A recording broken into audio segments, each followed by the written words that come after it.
की बात है, किसी एक राज्य में हरिशंकर नाम का राजा राज करता था। उस राजा के 3 बेटे थे। उसकी ख्वाहिश थी कि वह उसका सबसे काबिल बेटा उसकी राजगद्दी संभाले, लेकिन वह इस बात लेकर संशय में था कि तीनों में से किसे वह अपना राजपाट सौंपे। एक दिन राजा को एक तरकीब सूझी। उसने उसी समय अपने तीनों बेटों को बुलाया और कहा, बेटे, आज मैं तुम सबसे एक सवाल पूछता हूँ। अगर तुम लोगों के सामने एक गुनहगार खड़ा हो तो तुम उसके साथ क्या करोगे? इस पर राजा के पहले बेटे ने कहा, उस अपराधी को सजाए मौत दी जानी चाहिए।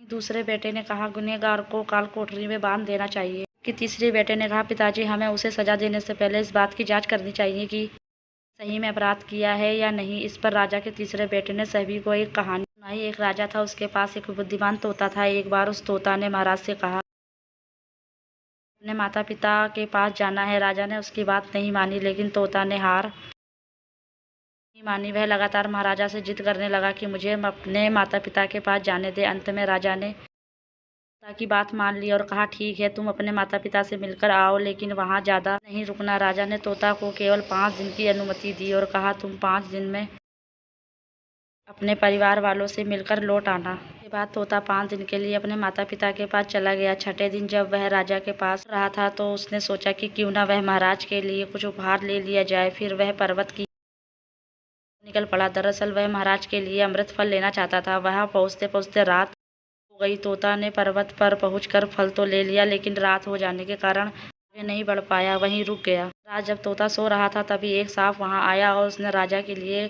गए अमृत फल को खाने लगा। सांप ने फल को खाया, इस कारण उस फल में जहर फैल गया था। हालांकि तोते को इस बात की भनक तक नहीं थी। अगली सुबह जब वह जागा तो फल लेकर महल की ओर चल पड़ा। वह महल पहुंचा तो खुशी खुशी सीधे राजा के पास गया और कहा, महाराज, मैं आपके लिए यह फल लेकर आया हूँ। आप इसे खाएंगे तो सदा के लिए अमर हो जाएंगे। यह सुनकर राजा काफी प्रसन्न हुए। उन्होंने तुरंत उस अमृत फल को खाने के लिए मांगा। इस पर एक मंत्री ने कहा, जरा रुकिए, आप इस फल को बिना जांच किए कैसे खा सकते हैं? एक बार यह देख तो लीजिए कि तोता द्वारा लाया गया यह अमृत फल सही है या नहीं। राजा उस मंत्री की बात से सहमत हुआ और कहा कि तुरंत इस फल को एक कुत्ते को खिलाया जाए। राजा का आदेश पाकर सैनिक ने फल का एक टुकड़ा कुत्ते को खिलाया। फल खाते ही कुत्ते की मौत हो गई। यह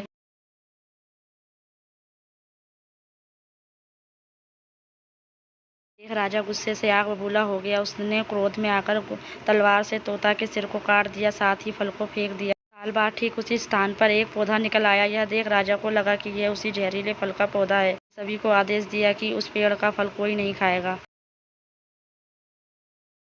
कुछ दिन बाद एक वृद्ध व्यक्ति उस पेड़ के नीचे आराम करने के लिए रुका। उसे भूख भी काफी जोर से लगी थी। उसी पेड़ से फल तोड़ा और खाने लगा। फल खाने के बाद वह बूढ़ा व्यक्ति एकदम से जवान हो गया। राजा ने जब यह देखा तो वह आश्चर्यचकित रह गया। उसे समझ आ गया कि वह फल जहरीला नहीं था।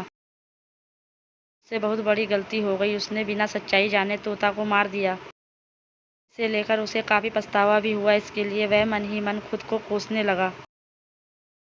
इधर तीसरे राजकुमार की कहानी खत्म होने के बाद हरिशंकर ने उसे ही अपना उत्तराधिकारी नियुक्त किया। इसके बाद राज्य में जश्न मनाया गया। कहानी से हमें यह सीख मिलती है कि हमें कभी भी बिना जांच किए किसी सजा नहीं देनी चाहिए।